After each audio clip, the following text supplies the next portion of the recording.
N'hésitez pas à liker la vidéo si elle vous plaît et si vous êtes nouveau sur la chaîne, n'oubliez pas de vous abonner et d'activer la notification pour ne rater aucune de nos prochaines vidéos. On commence.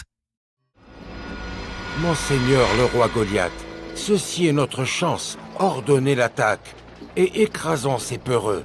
J'ai bien peur que Saoul survive au combat. C'est lui le symbole de leur force. Vois-tu de la force dans cette petite armée chétive? Oui, Amros. La moitié de leur force vient de leur chef. Et l'autre moitié provient de la foi des soldats et de leur conviction dans leur cause. Et que vas-tu faire, monseigneur? D'abord, je vais parler à Saoul. Je vois le roi Goliath s'approcher seul. Peut-être veut-il préserver des vies et céder ses terres sans combattre? Je ne pense pas qu'il raisonne de cette façon. Mais les traditions de la guerre dictent que je dois aller à sa rencontre et entendre ce qu'il a à me dire. J'y vais.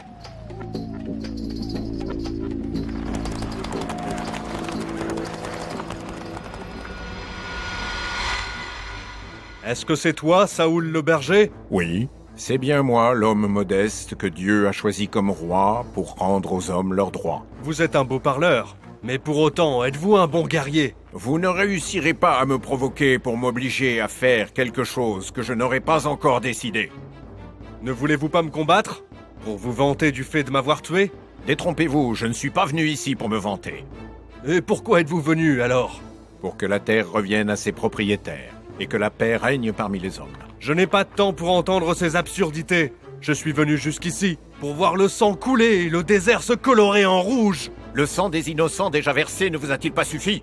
Si vraiment vous désirez la paix, alors j'ai une offre qui pourrait vous intéresser. Alors allez-y, je vous écoute. Faisons un duel, ou alors choisissez le plus fort parmi vos hommes pour m'affronter. Si je gagne, vos terres deviendront miennes, et je serai le seul roi sur cette terre. Et si vous êtes vaincu, Goliath? C'est une supposition étrange, mais si jamais ça arrive, alors dans ce cas, tous mes biens seront à toi, berger. Et la terre reviendra à ses propriétaires. Alors, qu'en dis-tu? Je suis d'accord. Dieu fait ce qu'il veut. J'attends donc que quelqu'un vienne m'affronter. Allez, berger, je me tiens prêt à tout moment. Je ne sais que vous dire, monseigneur. Affronter Goliath en duel est une aventure très risquée, monseigneur. Mais c'est une aventure qui vaut le coup d'être vécue. Celui qui gagnera cette bataille aura tout au final. Dis à tous les soldats que quiconque acceptera d'affronter Goliath dans un duel et réussira à le tuer, partagera le pouvoir avec moi, épousera ma fille et deviendra roi après moi. À vos ordres, monseigneur. Si telle est la volonté de mon bon seigneur Saoul. Vous n'avez pas mangé une miette depuis la veille, monseigneur. Voulez-vous quelque chose à manger? Non, non. Merci pour ton aimable attention. Seigneur, puis-je vous demander la raison de votre tristesse? J'aurais tellement souhaité tuer le tyran de mes propres mains. Mais l'intérêt de l'armée exige que je laisse le plus talentueux de mes soldats affronter Goliath en duel. Je remercie Dieu de nous avoir donné un roi aussi sage et aussi humble que vous, Seigneur. Es-tu sûr de ce que tu dis? Bien sûr, je l'ai entendu de mes propres oreilles, Samoun. Celui qui gagnera épousera sa fille, et il deviendra roi après lui? Oui, et qu'il partagera même le pouvoir avec lui de son vivant. Ah! Si tu savais ce que j'aimerais être ce chevalier. Allez, David!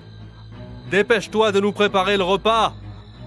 N'oublie pas que tu es le plus petit d'entre nous, et que le plus petit doit toujours obéir à ses frères aînés. Notre Seigneur David, que la paix soit sur lui, obéit à ses deux frères aînés, et il leur servit leur repas, tout en réfléchissant à la discussion qu'il venait d'entendre. Mais il me semble que le roi Goliath n'a jamais été vaincu dans un duel. Il est capable de vaincre une armée entière. Alors explique-moi comment un seul homme pourrait l'affronter.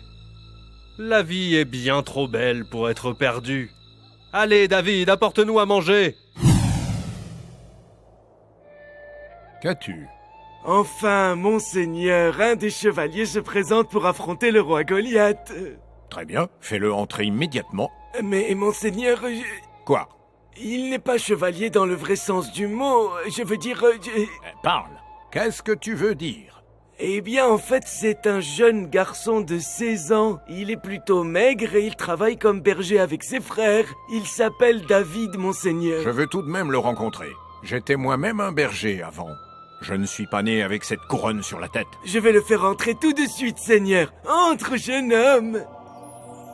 Quel beau visage, illuminé par la foi et la piété.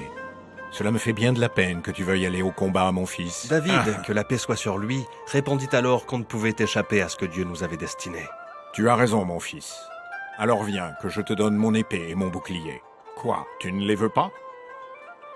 Qu'est-ce que tu me désignes avec ta main? Le prophète David, que la paix soit sur lui, lui dit « C'est une fronde que j'utilise pour la chasse. Ce sera mon arme, si Dieu le veut. »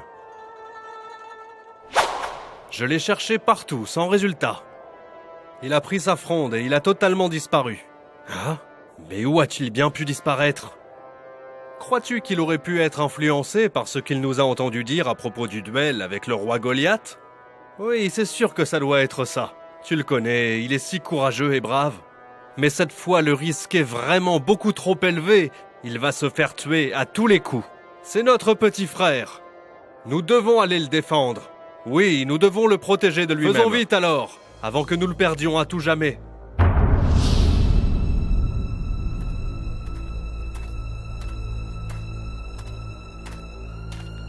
Auriez-vous vu par hasard un jeune homme qui veut affronter le roi Goliath en duel? Oh, beaucoup de jeunes hommes se sont présentés pour le duel. Duquel parles-tu? Il est de petite taille. Il a des yeux bleus et aussi des cheveux très fins. Je crois qu'il a été le premier à se présenter. Oh mon Dieu, nous avons perdu notre frère. Bon, taisez-vous. C'est le moment décisif. Le voilà qui s'approche de Goliath. Mais comment va-t-on pouvoir l'arrêter? Où est-il, ce chevalier? Pourquoi n'est-il pas encore là? Arrête! Qui es-tu? Le noble prophète dit « Je suis David. » Tu n'es qu'un homme faible et chétif. Tu m'inspires la pitié. Va-t'en. Il n'y a que des rois ou de vrais chevaliers pour m'affronter. Où est Saoul? David, que la paix soit sur lui, lui dit « C'est moi qui vais te tuer, si Dieu le veut. » Tu es bien orgueilleux, petit homme. Je t'ai dit de partir. Le prophète David, que la paix soit sur lui, lui dit « Je ne partirai pas avant de t'avoir tué. » Dans ce cas, je vais te montrer à qui tu t'adresses. Le prophète David tira alors une pierre de son sac, pria son seigneur, puis tira. La pierre percuta la tête de Goliath si fort qu'il mourut sur place. Goliath est mort! Au combat! À nous la victoire! À nous la victoire! Ennemis de Dieu! En avant! Restez sur place! Restez sur place! Restez sur place! Louange à Dieu qui nous a donné la victoire, nous a aidés à regagner nos terres et à nous débarrasser de Goliath l'injuste. La récompense! La récompense! Attendez donc, je dois d'abord m'assurer que ce que vous dites est vrai. C'est la vérité! C'est la vérité! C'est la vérité! C'est la vérité! Mais comment donc auriez-vous pu tous tuer Goliath en même temps? C'est moi qui l'ai tué, mon seigneur, et en voici la preuve! Qu'est-ce que c'est? Le casque de Goliath! Tout le monde le connaît! Moi j'ai sa cape, regarde! Comment aurais-je pu la lui enlever sans l'avoir tué auparavant? Qui de vous dit bien la vérité? C'est moi! Non, moi! Monseigneur le roi Saoul, ces deux-là sont des menteurs. Je suis en effet le seul à avoir la vraie preuve. J'ai avec moi le pouce du roi Goliath. Je lui ai coupé pour vous prouver que c'est bien moi qui l'ai tué. J'ai eu 7 soldats avant toi qui m'ont présenté des pouces de Goliath. Et comment Goliath aurait-il pu avoir 8 pouces? Ce n'était pas une personne ordinaire. Arrêtez avec ces mensonges, ou je vous jetterai tous en prison. Comment osez-vous mentir à Dieu qui vous a donné la victoire? Et pourquoi exiger une chose que vous n'avez pas méritée? Je ne donnerai la moitié de mon royaume qu'à celui qui m'apportera la tête de Goliath.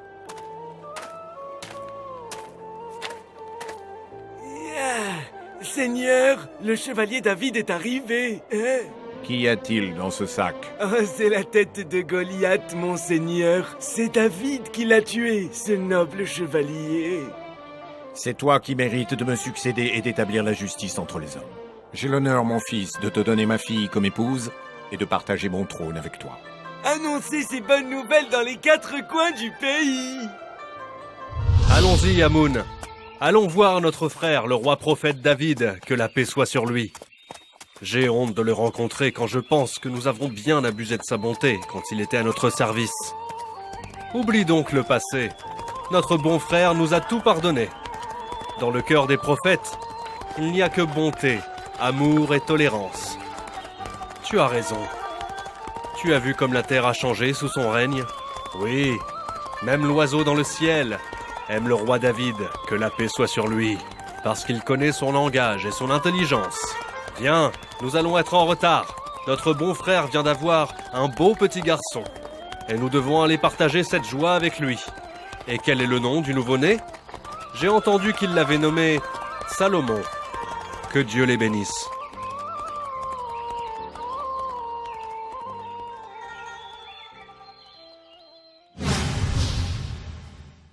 Au nom d'Allah, le tout miséricordieux, le très miséricordieux.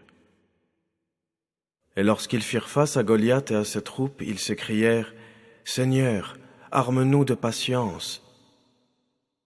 Affermis nos pas et accorde-nous la victoire sur ce peuple infidèle. » Ils mirent leurs ennemis en déroute par la grâce de Dieu. David tua Goliath. Et Dieu lui donna le pouvoir et la sagesse, et lui enseigna ce qu'il voulait. Si Dieu ne repoussait les hommes les uns par les autres, il y aurait partout le chaos sur la terre.